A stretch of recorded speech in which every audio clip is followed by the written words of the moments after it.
औज़ुबिल्लाहिमिनश्शैतानिर्रजीम बिस्मिल्लाहिर्रहमानिर्रहीम। Dear student, अस्सलाम वालेकुम। उम्मीद करता हूँ आप सब लोग खैरियत से होंगे। डियर स्टूडेंट्स, आज के लेक्चर में हम लास्ट अपने specimen income statement with condensed form को डिस्कस करेंगे। इन 3 स्पेसिमेन पढ़ने के बाद मुझे इंशाल्लाह उम्मीद है कि जब हम लोग न्यूमेरिकल्स करेंगे तो आपको उसमें किसी भी किस्म की परेशानी का सामना नहीं करना पड़ेगा। लेकिन याद रखिएगा कि जब हम न्यूमेरिकल्स स्टार्ट करें तो उसमें आपसे पहले आपको जो है वो इन स्केच के ऊपर ग्रिप हासिल होना ज़रूरी है, ताकि न्यूमेरिकल्स को करने में आपको किसी भी किस्म की परेशानी का सामना ना करना पड़े। लेक्चर स्टार्ट करते हैं। डियर स्टूडेंट्स, इनकम स्टेटमेंट हम विद कंडेंस्ड फॉर्म बना रहे हैं तो लाजमी बात है जो हमारी मेन जो हेडिंग होगी वो रेवेन्यू फ्रॉम सेल्स होगी। क्यों? इनकम स्टेटमेंट बनाई जा रही है तो सेल्स से जो है उसको हम क्या करेंगे, स्टार्ट करते हैं। सबसे पहले रेवेन्यू फ्रॉम सेल्स में सेल्स आ जाएंगी। सेकंड कॉलम है less sales return and allowances, less sales discount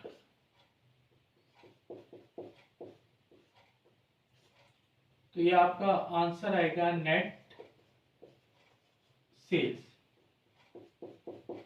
ये हम यहाँ पे क्या कर देंगे, तीसरे कॉलम में दर्ज कर देंगे। उसके बाद फिर हमने हेडिंग देनी है less cost of goods sold.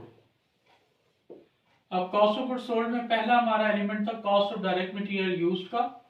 तो सबसे पहले हम ओपनिंग रॉ मटेरियल, ये हमारे पहले कॉलम में आएगा। ऐड इसमें क्या करेंगे हम,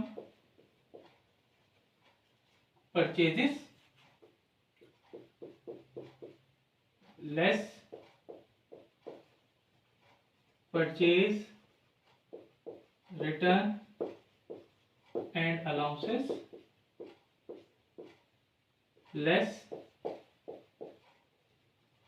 परचेज डिस्काउंट।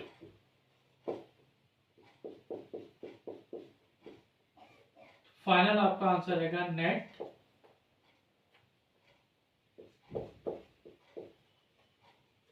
परचेजेस। ये आपका पहले कॉलम में दर्ज कर देंगे। उसके बाद आप लिखते हैं add direct expenses. Dear student, direct expense यहाँ पर मैं हेडिंग दे रहा हूँ, लेकिन आपने हेडिंग नहीं देनी। जो हमने डायरेक्ट एक्सपेंसेस पढ़े वो यहाँ पर ऐड होते जाएंगे। Add wages, add freight, add carriage, उसकी रकम यहाँ पे दर्ज करते जाएंगे। ठीक है, तो जो भी डायरेक्ट एक्सपेंसेस होंगे वो आप यहाँ पर दर्ज कर देंगे। उसके बाद हम opening raw material, net purchase और डायरेक्ट एक्सपेंसेस, इनका टोटल करेंगे तो आंसर आएगा cost of material available for use. अब इसमें से जो आपकी इन्वेंट्री बच जाएगी रॉ मटेरियल की वो माइनस कर देंगे। लेस एंडिंग रॉ मटेरियल, तो ये आपका आ जाएगा cost of direct material used. ये हमारे सेकंड कॉलम के अंदर क्या कर देंगे, हम दर्ज कर देंगे। अब इसमें ऐड करेंगे हम डायरेक्ट लेबर कॉस्ट,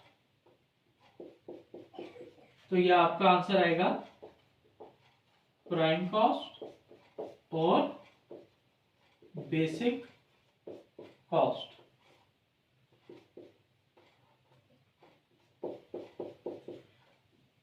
अब इसमें ऐड फैक्ट्री ओवरहेड, जो कि आपकी क्या होगी, अप्लाइड होगी। अगर एक्चुअल दिए हुए हैं तो आप वो एक्चुअल दर्ज कर देंगे।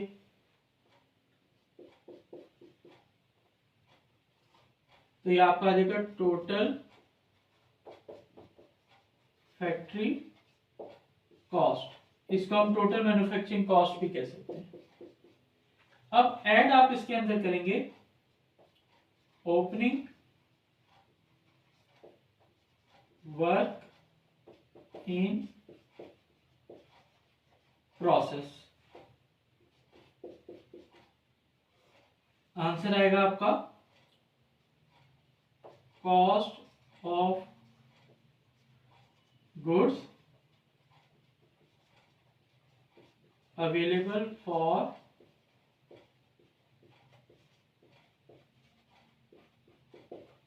मैन्युफैक्चरिंग। अब लेस इसमें से हम करेंगे ending work in process.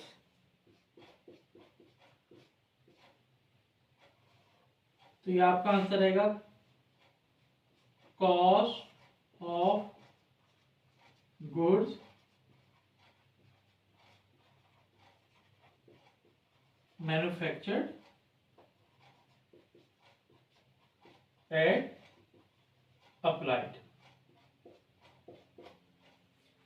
Dear students, इसके बाद आपने ऐड करना है ओपनिंग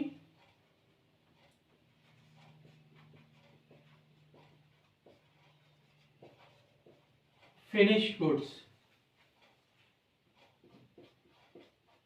तो ये आपका आंसर आएगा cost of goods available for sales.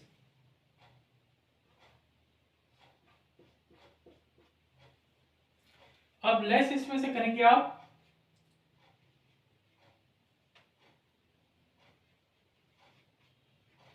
Ending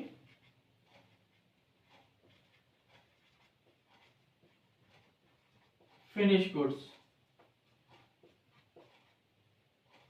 तो डियर स्टूडेंट्स, यहां पर आपका आंसर आएगा cost of goods sold at applied.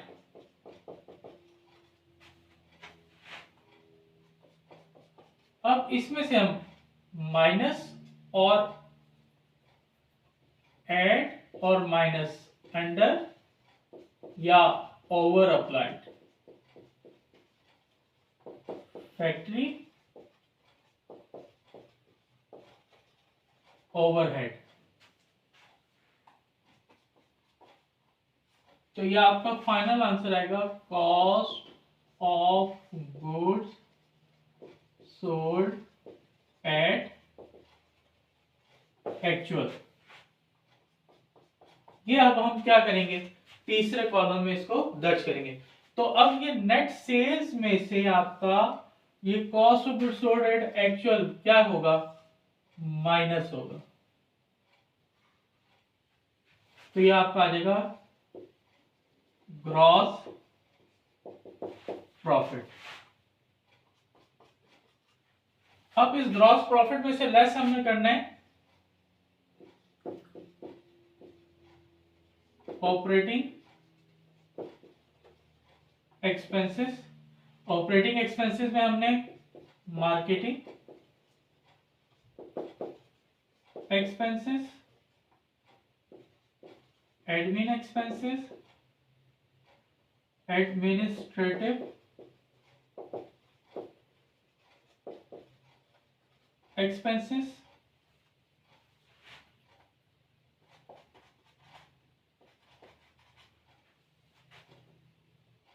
Selling expenses,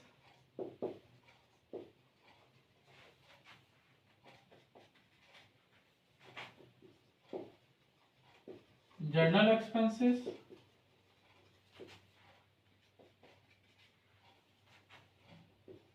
etcetera etcetera etcetera.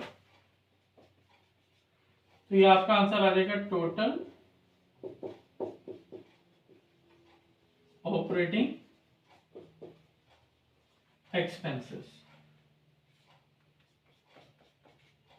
अब ग्रॉस प्रॉफिट में से टोटल ऑपरेटिंग एक्सपेंस आप माइनस करेंगे तो ये आपका आंसर आएगा टोटल ऑपरेटिंग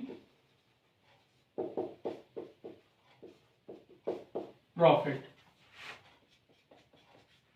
अब इसमें मैंने आपको बताया था, फिर ऐड हम क्या करेंगे,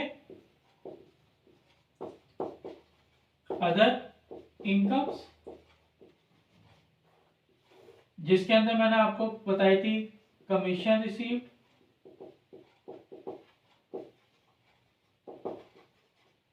rent receive,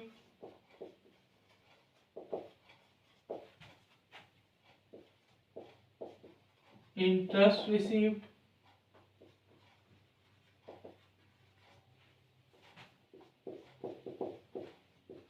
discount received, etcetera.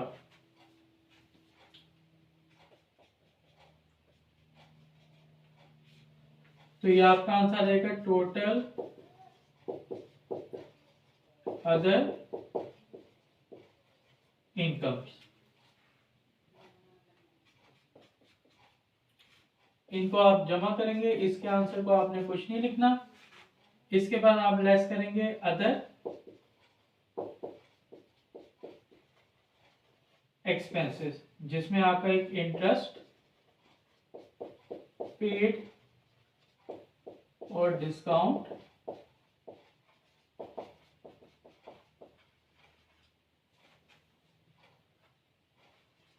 Allowed था। तो ये आपका फाइनल आंसर आ जाएगा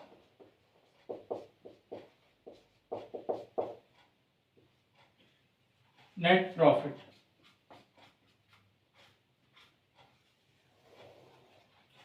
डियर स्टूडेंट्स, इस तरीके से ये आपकी income statement with condensed form है, जिसके अंदर हमने इनकम स्टेटमेंट भी बनाई और उसके अंदर ही cost of goods sold statement के स्केच को भी जो है वो क्या किया, तैयार किया।